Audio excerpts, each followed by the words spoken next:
देश में आज एससी एसटी आरक्षण को जो बदलाव हो रहे हैं उसको लेकर उसके विरोध में भारत बंद चल रहा है, मगर अखिलेश यादव और राहुल गांधी की नज़र रायबरेली में हुई घटना पर है। लगातार वो इसको लेकर एक्टिव हैं। घटना है अर्जुन पासी की हत्या का मामला, जिसको लेकर राहुल गांधी खुद भी कल पहुंचे रायबरेली, परिजनों से मुलाकात की और उनको आश्वस्त किया कि वो उनके साथ हैं। अखिलेश यादव का प्रतिनिधिमंडल भी उससे पहले उनसे मिलने पहुंचा और यहाँ पर पूरा गुणागणित है पासी वोटरों को लेकर, जिनका एक छिटकाव देखा भी गया बीजेपी की तरफ से गठबंधन की तरफ पिछले लोकसभा चुनाव में। तो क्या आने वाले वक्त में भी इस पासी वोट बैंक को अपनी तरफ और आकर्षित करने का प्रयास कर रहे हैं राहुल गांधी, अखिलेश यादव? इस पर चर्चा करेंगे।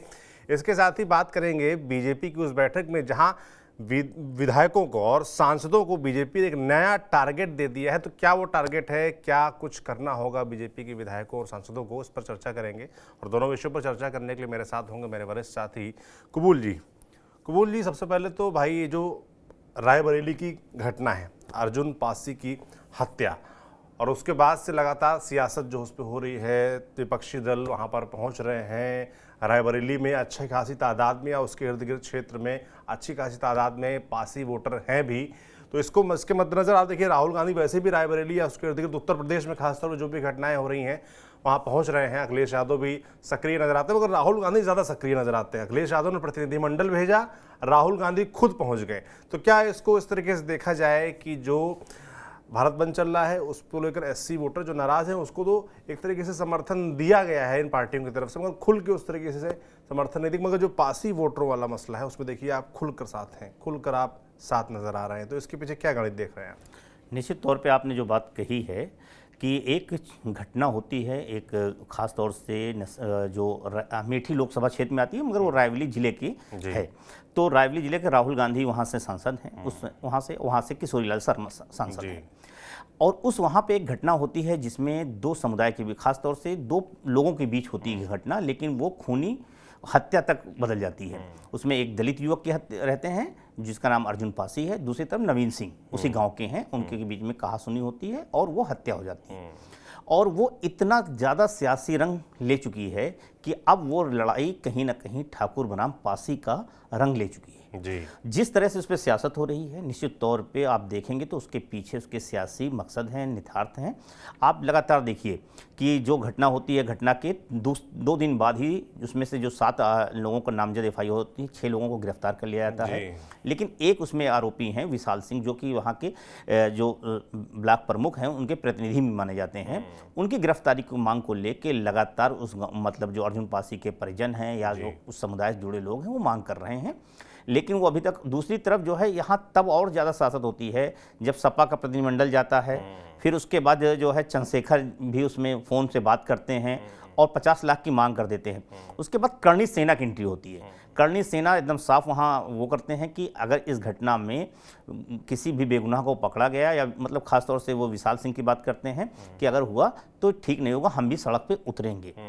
इस बात को लेकर जैसे से माहौल बनता है उस पूरे इलाके में, फिर कांग्रेस जो है वहाँ पे जो है अपने प्रतिनिधिमंडल भेजती है किशोरीलाल शर्मा के नेतृत्व में, जो वहाँ के स्थानीय सांसद भी हैं। वो जाते हैं, मिलते हैं और मिलने के बाद बात करते हैं। बात करने के बाद राहुल गांधी को अपनी रिपोर्ट देते हैं। राहुल गांधी रिपोर्ट देते हैं और राहुल गांधी कल जो है राजीव गांधी की जयंती थी, तमाम कार्यक्रम थे, उन कार्यक्रमों को छोड़ के राहुल गांधी वहाँ जाते हैं और जाके परिजनों से मिलते हैं। उस समय जिस समय वो जाते हैं, आप देखिए कि वो सीधे जो है फुर्सतगंज रायबरेली में इंदिरा गांधी वो है, तो वहाँ पे उतरते हैं। वहाँ से वो करीब 20 किलोमीटर का सफ़र है, 25 किलोमीटर का, सीधा जाते हैं। जाने के बाद वो परिजनों से मिलते हैं। उस समय बारिश होती रहती है, कोई परवाह नहीं करते, वो जाते हैं, मिलते हैं और करीब 17 से 18 मिनट की उनकी मुलाकात उन परिवार के साथ होती है। उस परिवार के साथ मिलते हैं, मिलने के बाद और वो वहाँ पे ग्रामीणों से बात करते हैं। बात करने के बाद मीडिया के सामने आते हैं और साफ कहते हैं कि हाँ, मैं एक दलित के न्याय के लिए आया हूँ। यानी साफ वहाँ पे वो संकेत दे देते हैं कि वो अर्जुन पासी के परिवार के साथ खड़े हैं। उसी समय वो डीएम से और एसपी से रायबरेली के फ़ोन करते हैं, कहते हैं मैं अर्जुन पासी के मामले में आपसे मुलाकात करना चाहता हूँ। वहाँ पे जो है वो फिर एयरपोर्ट, खासतौर से जहाँ पे उनकी फ़्लाइट होती है वहाँ पे फुर्सतगंज में वो आते हैं दोनों डीएम एसपी, उनसे कहते हैं और ये भी कहते हैं कि आप इसमें सख्त कार्रवाई कीजिए, किसी तरह की कोई गुंजाइश नहीं। इसका मतलब सीधा है कि देखिए, भले ही एक अर्जुन पासी की हत्या हो, लेकिन सब कांग्रेस ने जिस तरह का सियासी प्रयोग कर रही है उत्तर प्रदेश में, जिस तरह के लोकसभा चुनाव में एक नया प्रयोग दिखा है कि वो जिस तरह की सामाजिक न्याय, जातिगत जनगणना बात करें, उसके केंद्र में खासतौर से पासी, अर्जुन पासी की जो हत्या उसी के संदर्भ में देखा जा रहा है, जो राहुल गांधी की एक नई राजनीति है। और राहुल गांधी जिस तरह जाते हैं, कांग्रेस जाती है, उसको खुलते हैं, तो निश्चित तौर पे एक तो ये मैसेज राहुल गांधी दे रहे हैं कि उनके संसदीय क्षेत्र उनके जुड़ा हुआ मामला है, दूसरी तरफ वो दलितों को संदेश दे रहे हैं, खासतौर से पासी समुदाय की जिसकी हम लोग बात कर रहे हैं, क्योंकि इस लोकसभा चुनाव में पासी वोटर बहुत ही निर्णायक रोल अदा किया है। खासतौर से अगर देखा जाए तो बीजेपी की हार के कारण में भी एक बड़ा कारण तो पासी वोटरों का रहा है। और ये अवध का जो पूरा बेल्ट है, वो सेंट्रल यूपी एक तरह से माना जाए तो वहाँ पासी वोटर बहुत निर्णायक भूमिका में हैं, जो किसी भी राजनीतिक दल का खेल बनाने बिगाड़ने की तरफ। राहुल गांधी, किशोर शर्मा की जीत का आधार भी पासी वोटों पे, दोनों इलाके में 5 लाख के आसपास पासी वोटर हैं। अमेठी में भी 4-4.5 लाख पासी वोटर माना जाता है, और रायबरेली में भी 5 लाख के आसपास पासी वोटर हैं। तो निश्चित तौर पर राहुल गांधी की सियासी मजबूरी भी है। और अगर उत्तर प्रदेश में कांग्रेस को दोबारा से संजीवनी, खासतौर से जिस तरह से नतीजे आए हैं उसके बाद से आप देखें कि राहुल गांधी जिस तरह से उत्तर प्रदेश में एक्टिव है, जो अभी आप बात कर रहे हैं सौरभ भाई, उसके बाद से लगातार राहुल गांधी जिस तरह की राजनीति कर रहे हैं, और एक के बाद एक ताबड़तोड़, अगर देखा जाए तो उनका रायबरेली का चौथा दौरा या तीसरा दौरा है। पिछले अगर 2 महीने की अगर हम बात करें, 3 महीने में, तो ये कम से कम 5 से 6 मरतबे उत्तर प्रदेश का वो दौरा कर चुके हैं। अब आप समझ सकते हैं कि इससे क्या है, क्योंकि कांग्रेस अब उत्तर प्रदेश में, कांग्रेस को लग रहा है कि लोकसभा के चुनाव के नतीजे इस तरह से आए हैं, उसको दोबारा से खड़े होने का मौका मिल सकता है। और इसमें खास तौर से जो पासी वोटर है जिसकी हम बात कर रहे हैं, कि कांग्रेस का एक समय परंपरागत वोट रहा है, और ये कांग्रेस के कमजोर होने पे बीएसपी के साथ चला गया था, लेकिन किसी का स्थायी वोट बैंक नहीं रहा। कांग्रेस से छिटका तो सपा में आया, सपा से छिटका तो बीजेपी में आया, और इस बार फिर इंडिया गठबंधन में आया। तो वो लगता है राहुल गांधी को कि ये वोट ऐसा है जिसके सहारे हम दोबारा से उत्तर प्रदेश में खड़े हो सकते हैं, उभर सकते हैं।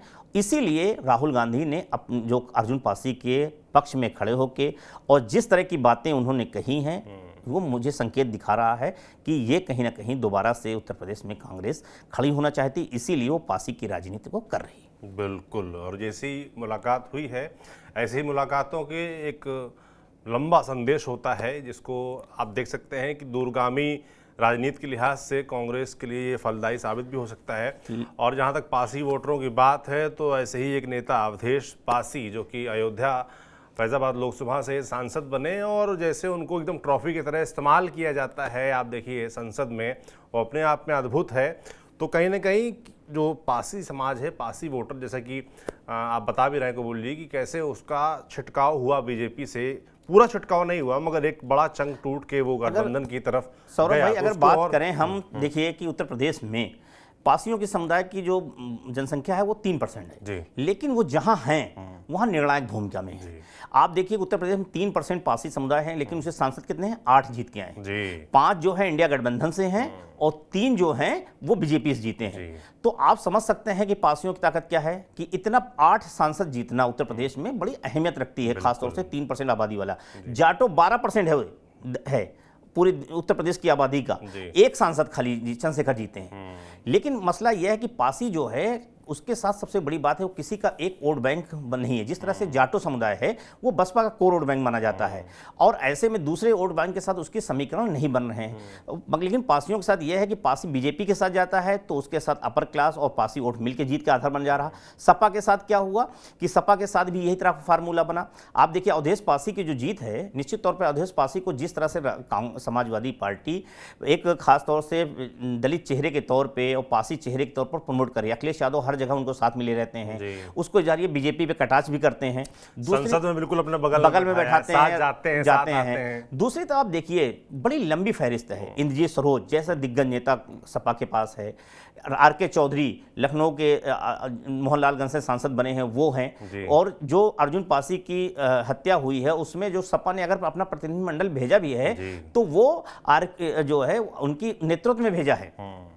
तो आर.के. चौधरी के नेतृत्व में भेजा है, तो आप समझ सकते हैं उसके क्या निहितार्थ हैं। एक चीज, दूसरी चीज यह है कि कांग्रेस दरअसल समझ रही है कि अगर हम कांग्रेस अगर उत्तर प्रदेश में उभरना है, और दलित वोट एक समय लंबे समय तक कांग्रेस का रहा, लेकिन जाटो वोट का अभी छिड़काव अभी भी लग रहा है कांग्रेस को, सपा को, कि इतनी आसानी से जाटो बसपा से भी नहीं छिटकेगा। ऐसे में पासी वोट है जिसको सॉफ्ट टारगेट है, इसी को टारगेट किया जा सकता है, और बीजेपी भी इसी वोट को टारगेट की थी, और उनको लगता है ये गैर जाटो जो दलित पॉलिटिक्स रही है उसमें हम पासियों को फोकस करें, जीतें। आप देखिए पूरे अवध में सीतापुर, मिश्रिक, हरदोई, लखनऊ, इसके बाद रायबरेली, फैजाबाद, प्रयागराज, कौशाम्बी, प्रतापगढ़, इन इलाके में पासी वोटर बड़ी संख्या में है, जो निश्चित तौर पे अगर देखा जाए तो विधानसभा के लिहाज से हम देखें तो 103 वोटों पे जो दावा किया जाता है कि पासी वोटर निर्णायक है, जिसमें 70 सीटें तो ऐसी जहां पासी जीतने की कुवत रखते हैं या किसी को जिताने की कुवत रखते हैं। तो आप समझ सकते हैं कि उत्तर प्रदेश में पासियों को लेकर जो जिस तरह का सपा हो या कांग्रेस हो, दोनों का जो फोकस है वो इसीलिए है क्योंकि वो उनको लगता है कि 2027 का जो चुनाव है, अगर पासी वोट हमारे साथ जुड़ा और जो यादव मुस्लिम के साथ एक नया Pasi vote core vote bank तरह का जो भी बीजेपी के साथ भी अभी उसका अभी ऐसा नहीं पूरा छिटका हो गया, अगर वो आ जाता है तो उनको लगता है कि उत्तर प्रदेश की सत्ता में वापसी की राह आसान हो सकती है। बिल्कुल, और ये भारतीय जनता पार्टी के लिए उत्तर प्रदेश में खास तौर पे एक खतरे की घंटी से कम नहीं, क्योंकि लगातार वैसे ही चाहे 69,000 भर्ती वाला मामला हो, उसको लेकर आंदोलन चल रहा है, उसमें आरक्षण को लेकर गड़बड़ी के जो आरोप थे वो हाईकोर्ट में सही साबित हुए, उसको लेकर रिव्यू है, नई मेरिट लिस्ट आनी है, उसका विवाद चल ही रहा है। SC/ST आरक्षण में जो बदलाव सुप्रीम कोर्ट की तरफ से आदेश दिए गए हैं उसको लेकर विवाद भारत बंद चल ही रहा है। लेटरल एंट्री वाला मामला आया, उसको लेकर विवाद चल ही रहा था, भर्ती वो वाली वापस लेनी पड़ी, तो लगातार विवाद जारी है। ऐसे में बीजेपी अब अपने संगठनात्मक चुनाव की तरफ बढ़ रही है, साथ ही उसने अपने विधायकों को, सांसदों को, पार्षदों को, जिला पंचायत अध्यक्ष सदस्यों को, सबको टारगेट दे दिए हैं आने वाले उपचुनाव से पहले कि कितने सदस्य आपको अपने साथ शामिल कराने हैं। बड़ा टारगेट है और जाहिर सी बात है कि इसके ज़रिए बीजेपी अपने कार्यकर्ताओं को थोड़ा सा मोटिवेट, थोड़ा सा मोबिलाइज भी करना चाहेगी, ये भी देखा जा रहा है इसमें। सौरभ भाई, निश्चित तौर पे बीजेपी के लिए उत्तर प्रदेश में इस वक्त जिस तरह की स्थितियां हैं, ऐसे में बीजेपी के लिए निश्चित तौर पे लगातार चुनौतियां बढ़ती जा रही हैं।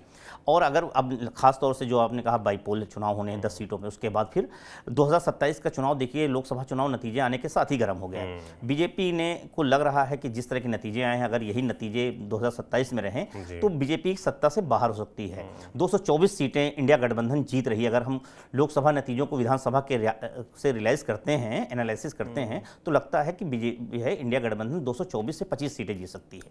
तो निश्चित तौर पे बीजेपी के लिए एक बड़ा टास्क है। ऐसे में बीजेपी के जो खास तौर से संगठनात्मक चीज़ें हो रही हैं या राष्ट्रीय अध्यक्ष का चुनाव होना है, उससे पहले जो कल कांग्रेस बीजेपी ने इंदिरा गांधी प्रतिष्ठान में बैठक किया।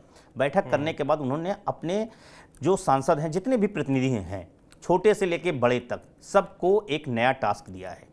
उस टास्क में अगर आप देखें तो सांसदों को दिया है कि आप हर सांसद उत्तर प्रदेश में 20,000 नए सदस्य बनाएगा।